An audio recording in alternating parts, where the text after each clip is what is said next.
din sa kahimtang sa Ehipto kanon o sa Israel sa una nga panahon.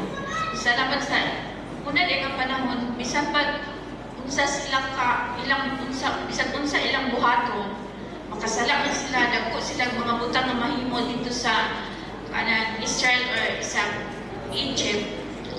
Mapasaylo din sila sa Ginoo tungod sa saad sa Ginoo nila.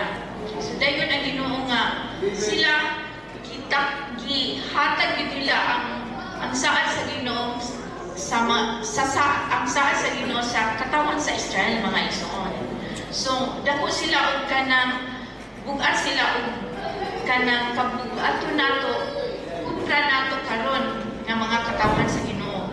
Kita na naamang sa mga hintel, sa hintel, ang hintel gilutos og ayo. Ang hintel may gilutos sa Israel. So muna sa ilang paglutos, giluwas po sila sa Ginoo mga igsoon.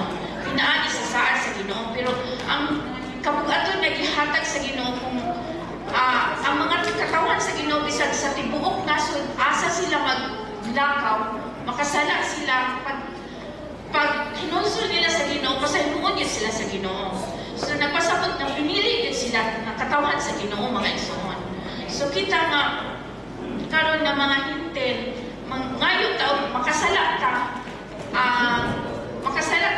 dako nga sala na kinahanglan gid ta nga maghinulsol sa Ginoo mga igsoon.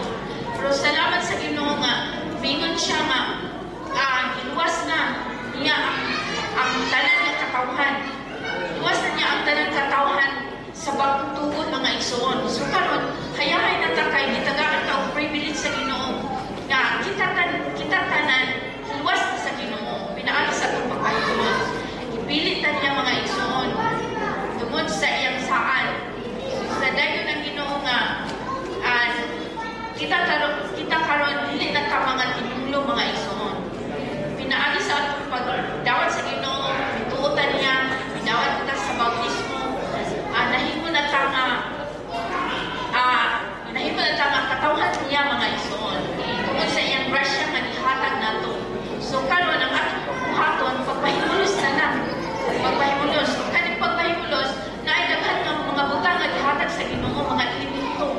Kung pahimulos ka niya pinaagi sa iyang ulo, sulod tong mga maayo nga elemento nato.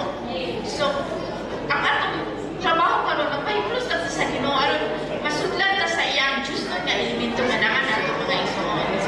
So dayon ang Ginoo nga sa atong pagka-mas mga igsoon, siya ang metabolism na naa nato. So metaboliko nga naa nato mga igsoon. Ang metaboliko nga naa nato, adlaw-adlaw niya nato pagpahimulan. Pagpahimulos nato, pero adlaw-adlaw po ni siya nato nga ato ma-experience ato kaugalingon nga makusap mga igsoon. Naa siya nato nga metaboliko, pero adlaw-adlaw siya nga makusap. Kaya metaboliko man siya nga naa nato. So dili siya permanente. Karon nagpahimulos na sa Ginoo.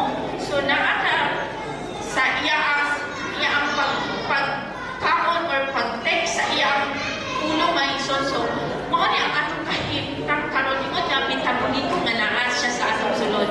Pero tomorrow pagkaugma mausap ang iyang metaboliko nga